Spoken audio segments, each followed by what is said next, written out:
Voltamos a apresentar Inclusão e Saúde. Tá vendo o que eu disse? Foi bem rapidinho, já estamos de volta com o seu Inclusão e Saúde.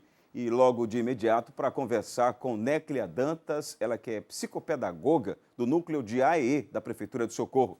Bem-vinda ao nosso programa, Néclia. Para quem não está muito acostumado com o termo, né, o AEE é o Atendimento Educacional Especializado. Vocês vão entender exatamente o que é isso. Mas só o fato de já ser psicopedagoga já dá uma ideia muito clara do que é esse cenário. E, de novo, a gente está faltando a falar sobre a questão do autista. Tem gente que fala assim, o autista vive no mundo dele. Tem pessoas que contestam isso. Ora, por que o mundo dele? Qual é o seu entendimento? E qual é o entendimento do ponto de vista até educacional que a gente pode tratar dessa questão? Sim. Independente do diagnóstico, né, o autismo, você tem a pessoa, né, a pessoa com autismo, né? E dentro dessa questão você tem as especificidades, porque cada um é único, né? O diagnóstico ele envolve a parte do comprometimento na interação social, do comportamento, na questão da comunicação. Mas cada um vai manifestar esse comprometimento de uma forma muito singular. Então, essa questão de que ele vive no mundo dele, esse mundo dele, muitas vezes, quando você vê uma criança que interage até de uma certa forma, até bem, então ele não é autista porque ele interage, não é assim.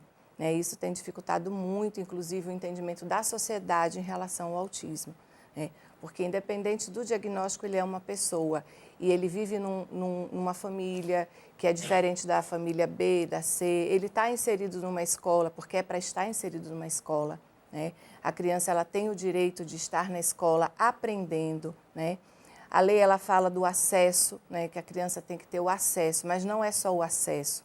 A gente tem as diretrizes do MEC, que é o que vai regimentar toda essa questão da educação, e ela fala do acesso, fala da permanência e fala da aprendizagem. Então, acho que o X da questão dentro da perspectiva inclusiva na educação é essa questão de como acesso, todo mundo sabe que se negar, o Ministério Público é passivo de denúncia, então tem uma série de coisas aí que vão ser encaminhadas, né? Então, você garante o acesso. Permanência, ele estar dentro da escola, mas não é só estar dentro da escola, é estar dentro da escola aprendendo. Né? Então, como é essa questão? O que envolve na perspectiva inclusiva a educação? Então, a escola ela tem que dialogar com os profissionais que fazem o atendimento dessa criança. Né? Eu sou psicopedagoga do Núcleo de Atendimento Educacional Especializado de Socorro, então a gente recebe a criança que está matriculada na escola X. Certo. A partir do momento que a gente recebe essa criança, ela entra em atendimento, é feita a triagem, quais são os atendimentos que foram encaminhados, e a gente tem que estabelecer esse diálogo com a escola. De que forma? Ver como é que ele está adaptado a essa sala de aula, se é preciso fazer alguma adequação. O MEC fala em adequação, não é adaptação, é adequação curricular.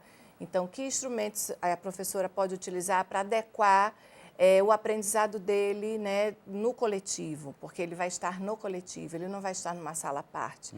Eles têm que estar frequentando a sala de aula. Até porque aí iria contrariar efetivamente a legislação também, né? Inclusão, né? Inclusão, aí você tem a inclusão, a integração e a exclusão, né? Segregação. Então, se eu mantenho ele fora da escola, é exclusão. Se eu mantenho ele num ambiente à parte da sala de aula, eu estou segregando. Ele está dentro da escola, mas está fora do contexto social. A integração, ela é algumas adaptações à parte, não totalmente. Toda vez que envolve condição, então se eu coloco uma condição para ele estar em sala de aula, isso não é inclusão, isso é integração. Entendi. Ele está integrado e não está incluso. E a inclusão é uma coisa fácil? Não, mas não é nada impossível de se fazer, né? A gente está longe da perfeição, mas tem sim muitas coisas boas acontecendo. Tem escolas particulares, eu também faço parte do contexto particular, eu também faço atendimento em consultório particular, né, fora de Socorro, né, um trabalho à parte. E eu tenho acompanhado alguma evolução de algumas escolas, sim, em relação à inclusão. Em que sentido? Você poderia estar me perguntando, mas em que sentido essa evolução? Né? Hoje a gente encontra menos resistência de professores, porque os professores, a partir do momento que conhecem como lidar com essa criança, têm o suporte dos terapeutas, né? Psicopedagogia, psicologia, da professora do AE, né? do psiquiatra. ela vai se envolvendo mais e ela vai podendo aplicar as questões pedagógicas ao aprendizado dele. Ô Néclia, agora, desde quando a gente passou a tratar mais efetivamente desse tema aqui no programa, algumas, até denúncias, eu posso dizer, começaram a surgir. Olha, fiquei sabendo que em escola tal, eles não aceitam autistas, ou, pelo menos de maneira velada, eles resistem. Existem escolas, como a senhora disse, alguns avanços até já ocorreram. Sim. A gente passou a tratar desse tema com o advogado André Cazucas aqui no quadro do Seu Direito, e aí alguém já fez comentários sobre o plano de saúde que, de repente, não contemplou uma avaliação mais específica e por aí vai. Aí cada caso é um caso. No contexto ainda da questão educacional, para que a pessoa de casa entenda melhor, o que é o núcleo de atendimento educacional especializado? Qual é que é o propósito dele? Porque não é apenas nas escolas, mas as escolas precisam ter esse núcleo efetivamente, ou é só porque se trata de uma escola pública? Sim, vamos lá. Você tem, independente de escola pública e privada, você tem o MEC, né, que tem a política pública, né? Então, o AEE, ele faz parte da política pública que o MEC direcionou para os atendimentos, certo? Para a assistência e a inclusão dessa pessoa.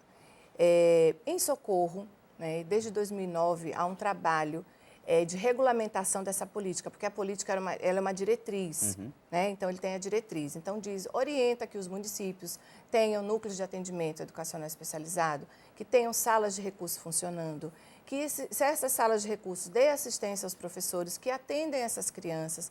Quem é o público do AEE? Criança com autismo, a criança com deficiência intelectual, visual, auditiva, não é só a criança com autismo. Claro. Ok. Sendo que o município de Socorro, ele tem uma resolução que regulamenta. A gente tem o município de Aracaju, que tem as salas de AEE, tem os municípios no interior que também tem as salas de AEE. A APAE de Aracaju, inclusive, tem a APAE também de dá AEE. assistência, né? Na diretriz diz que não é só o município com as escolas, mas as APAEs também podem, sim, oferecer o atendimento educacional especializado. Em Socorro, o que a gente tem de diferenciado? A gente tem uma resolução que regulamenta toda essa prática. E a partir dessa resolução, a gente não tem só o AEE. A gente tem um atendimento psicopedagógico, a gente tem um atendimento psicológico, a gente tem um atendimento fonoaudiológico. Então, a gente tem uma equipe. O MEC não fala de psicopedagogo, de fonoaudiólogo e de... Vocês avançaram um pouco mais Nós avançamos quesito, porque né? entendemos que tem situações que não só o professor do AEE, mas é uma equipe que precisa funcionar, assim como funciona na esfera particular. E no caso concreto, em relação aos professores, para que ele dê um atendimento específico, por exemplo, a um autista, ele tem que ter uma preparação. Então, não estou falando só do autista, mas sim. é porque esse mês é o mês de abril dedicado ao autismo. A gente está Sim. abordando muito mais a questão do autista. Mas nesse quesito, tem que ser assim? Como é que ele recebe essa preparação? A política ela não fala só do atendimento, ela fala da formação continuada. Então, no município, a gente tem um núcleo, os próprios profissionais que fazem parte do núcleo dão a formação para os cuidadores e dão a formação para os professores. Entendi. Porque se entende que não é só atender e orientar individual, mas tem que fazer parte da formação do professor, todo o entendimento do que é ação inclusiva, do que é você ministrar aulas para crianças que têm limitações, e que essas limitações são reais e que precisam ser adequadas. Então, a formação profissional também é alvo e deve ser alvo não só do município que tem o núcleo, mas de todos que entendem que a inclusão tem que ser praticada.